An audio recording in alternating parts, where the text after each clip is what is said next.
$7, 800 gone every year on a card marketed to save you money on international travel.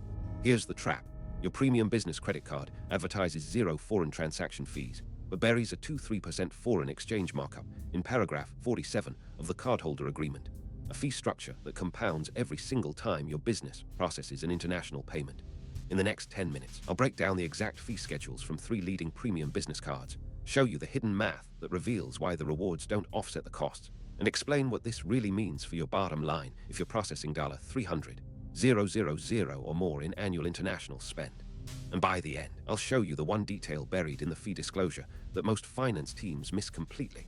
The detail that turns your premium rewards card into a $2, $500, $500 annual liability instead of an asset. Let's start with the belief gap. Most travel-heavy business owners think premium business credit cards are designed to reward international transactions. The card companies market them that way.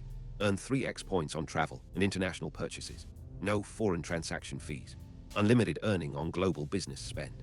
It sounds like a perfect fit for a company that's traveling internationally or paying international vendors regularly. But here's where it gets worse. That no foreign transaction fee is technically true, but it's only telling you half the story. The correct reality is this. Leading premium business cards, including the Amex Business Platinum, Chase Inc. Preferred, and their competitors, do not charge what the industry calls a foreign transaction fee.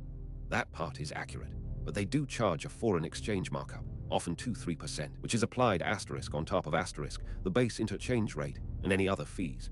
The difference is semantic, but financially devastating. Let me show you exactly what this means. Take the Amex Business Platinum. According to Amex's fee schedule for 2024, the card carries no foreign transaction fee. True statement. But in the cardholder agreement, buried in the fine print, Amex discloses that international transactions are converted using Amex's exchange rate, which includes a 2% conversion markup. That's not a fee listed under fees. It's a currency conversion spread. Chase Inc. Preferred is similar. The card advertises 0 foreign transaction fees. The cardholder agreement states that when you use the card outside the United States, Chase converts the local currency using its own exchange rate, which includes a markup, typically 1-7%, depending on the card variant and transaction type. Capital One Spark, another competitor in this space, discloses a similar structure. No foreign transaction fee, but a foreign exchange rate conversion that includes a vendor markup of up to 2%. Now, here's the hidden math that card companies hope you never actually calculate. If your business processes $300,000 annually in international transactions, and your card charges a 2-5% foreign exchange markup, which is the average across these 3, you're paying $7,500 per year just in currency conversion costs. That's not a negotiable interchange rate. That's a pure markup on top of the real exchange rate. Meanwhile, let's talk about what you're earning back. If you're earning 3x points on international travel spend, and your card's point value averages 1 cent per point, which is realistic for most business card programs, that $300,000 in international spend nets you roughly 900,000 points, or $9,000 in value at redemption rates. Sounds great on paper, but wait, your card also carries an annual fee. The Amex Business Platinum charges $695 per year. Chase Inc. Preferred charges $195. Factor that in, and the effective earning drops to $8,305, $805 annually. Now subtract the $7,500 in foreign exchange markups. You're netting $805, $305 in actual value from a card that cost you $695, $195, plus the hidden FX drag. That's a break-even or slightly positive outcome on the surface. But here's where most businesses miss the delta entirely. Zero FX alternatives exist, and they're not being widely advertised by the major card issuers. Cards like the Wise Business MasterCard or international transaction platforms like Revolut or OFX charge 0 foreign exchange markup. Some charge a small flat fee per transaction, 1-2%, but that's transparent and often cheaper than a percentage-based markup when you're processing large amounts of international spend. If you move that same $300,000 in annual international transactions to a zero FX card with a 1% flat transaction fee, you pay $300,000 instead of $7,500. That's a $4,500 annual saving right there. Over 5 years, that compounds to $22,500, money that could be reinvested directly into business operations, hiring, or growth initiatives. Let me give you a concrete example. Imagine a mid-market software services company with annual revenue of $2 million, and 25% of their revenue comes from international clients. That's $500,000 in annual international invoicing and payments. They use the Amex Business Platinum for all vendor payments and expense management. At a 2.5% FX markup, they're losing $12,500 per year just to currency conversion, money that has no value to the business. They're earning roughly 1.5 points per dollar on those transactions, average across expense categories, worth about $7,500 annually. After the $695 annual fee, they're netting $6,805 in value against a $12,500 hidden cost. They're down $5,695 net per year on their international spend alone. If that same company switched to a zero FX platform and accepted a 1.5% transaction fee on international payments, they'd pay $7,500 annually instead of $12,500, plus they'd lose the card rewards, so lose the $6,805, but gain the $695 back. Net cost, $1,000 per year instead of $5,695.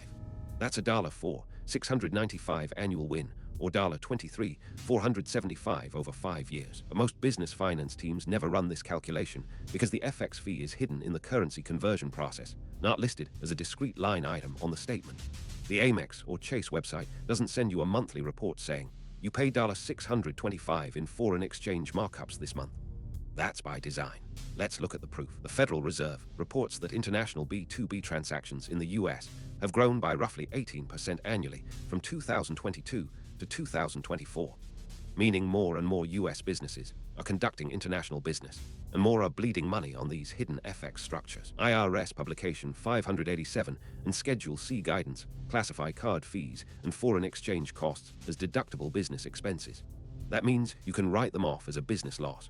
But that's cold comfort if the fee structure is avoidable in the first place. You're deducting a cost you didn't have to pay. Here's the key disclosure from the 2024 Amex Business Platinum Cardholder Agreement. Direct quote. When you use your card outside the United States to purchase goods or services, we convert the charges into US dollars using the exchange rate selected by Amex, which includes a 2% conversion markup for Amex. That's not hidden deeply, it's there. Most people just never read it. Chase's disclosure is similar. For transactions in a foreign currency, we use a conversion rate selected by Chase, which includes a 1% conversion markup plus the Visa conversion rate. Capital One. International transactions are converted at Capital One's selected exchange rate, which may include a markup of up to 2%. Note, up to, meaning it varies by transaction type and is not always transparent. Now, the counterargument you'll hear from card advocates is that the points earning justifies the FX cost. And for certain high-spend categories or categories with bonus multipliers, that can be true. But here's the mathematical reality. For the FX fee to be justified by points earning, you need to be earning a points value that exceeds the FX markup. At 3x points on international spend worth 1 cent each, you're earning 3% value, but you're paying 2-3% in FX costs. You're barely breaking even on high multiplier categories, and you're losing money on base rate international spend. A business that processes international transactions in categories with lower multipliers, say 1x points on general international vendor payments, is earning 1% value while paying 5% in FX costs. That's a guaranteed loss. The delta, the actual financial gap between what you think you're earning and what you're actually paying, is $2,500, $500 per year for a mid-market business, based on $300,000 in annual international spend. Compounded over a 5-year card relationship, that's $12,500, $27,500 in recoverable business expense that's simply hemorrhaging into the card issuer's pocket. Here's the part that should concern you most. As corporate travel rebounds and international B2B transactions continue to spike post-2024, most business finance teams are re-signing these premium card contracts without auditing the fine print FX fee structure. They're making the same decision annually based on the headline rewards rate, 3x points on travel, without ever calculating the actual net ROI after hidden fees. The question you should be asking yourself right now is simple. Are the premium travel rewards on my business card actually costing me more in hidden foreign exchange fees than I'm earning back in points? If the answer is yes, and for most businesses processing over $200,000 in annual international spend, it is, then you're systematically overpaying on every single international transaction while believing you're earning rewards. That's the trap, and it's entirely fixable if you're willing to do the math and consider alternatives. Your credit profile is your leverage. Protect it. If you want the full numbers, the implementation checklist, and every source I referenced here, the deep version is in the companion book, From